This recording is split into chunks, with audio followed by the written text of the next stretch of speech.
Thank you. Chair recognizes Mr. Moore for his 5 minutes. Thank you, Mr. Chairman. And first, let me say mass shootings are defined when you have a shooting where 3 or more people die. We had 74 people in the U.S. die in mass shootings last year. We've had 107,000 opioid overdoses. Number one killer of people between the ages of 18 and 45 is opioid. And based on testimony we've been hearing about the open border, they're getting younger and younger. So if we really, really care about young people in this country dying, we need to address the issue of opioids and those poisonings, that sort of thing, rather than this type of hearing here and trying to come after law-abiding citizens. Mr. Bosco, I have a district that has more veterans in it than any district in Alabama. I have Fort Rucker and Maxwell Gunter. And, you know, one of the things we do for wounded warriors very often is we'll take them offshore fishing. I've hosted a couple of tournaments and take them out, let them shoot, hunt. It kind of gives them their life back. It gives them opportunities to do things. So tell me a little, when you invented this pistol brace, what was your motivation? Well, I mean, I was at a range. A lot of us veterans enjoy shooting sports, shooting guns safely.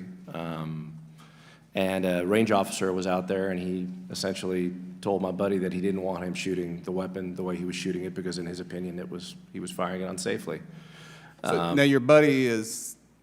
He's a vet. Wounded warrior? Yeah, he's a wounded warrior, lost a limb. Go ahead, and, he essentially, obviously you obey the range officer's rules. But the initial impetus was to get this guy back out there shooting a firearm safely. And I think it did a good job of that, and it's brought a lot of other veterans back to shooting sports. It's the one thing that all of us enjoy doing. You know, I don't even think my colleague would disagree that it's something that veterans do. I mean, his father did it. I train my kids the right way. It's something that really helps.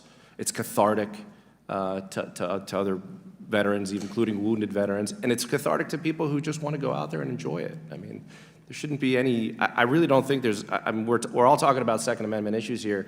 I was really looking forward to talking about how this brace helps other people, how it helps wounded veterans, how it helps people with limited mobility. It's a piece of plastic that allows people to shoot a firearm better. That's what it is. You know, and my daughters shoot, and I understand that the brace allows 3 points of contact, so some of the wounded among us, some of the weaker maybe, couldn't hold a handgun. It allows them an opportunity to shoot as well. Is that correct? That's exactly right. All it does is allows for a third point of contact to help you fire the weapon more safely. Nothing about this product makes the weapon any more dangerous. Wait, no, so you're saying, number one, it doesn't make the weapon more dangerous. Actually, it probably makes the weapon safer. It does. And more accurate, I would think, which is a good thing when you're firing down range, I would assume. You want to hit targets, right? Exactly. So thank you for that. And Ms. Swear, I got to move quickly here. I want to ask you, are you aware of any data that suggests that an increase in firearm ownership leads to an increase in violent crime?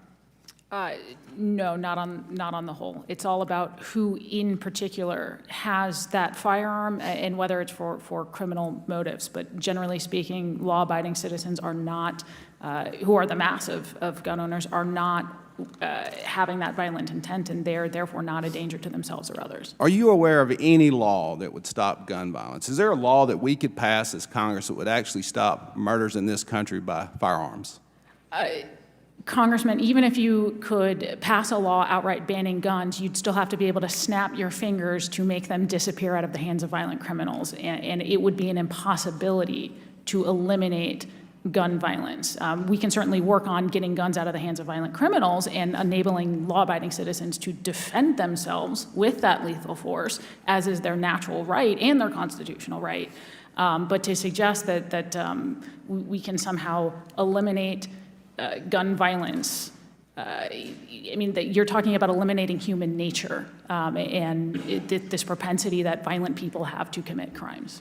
Yeah, I'm reminded of Rwanda where they killed all those people with machetes, right? It's more about human nature, actually, than it is the weapon we happen to be using. You know, it's interesting because most of the cities that are controlled by the Democrats, I moved to D.C. and I'm here part-time. I've only been in Congress 24 months. But you guys, I feel so much less safe here And this is, I mean, they're pretty restrictive on firearms, so much less safe here than I did in the hometowns I grew up in, the cities in my states. Because number one, we're carrying concealed, so we're safe in that respect. But just the crime that we're seeing in the cities where they think they can pass a law to change human morality is just, it's staggering to me. And the statistics simply do not support that approach. But with that, Mr. Chairman, I'll yield back.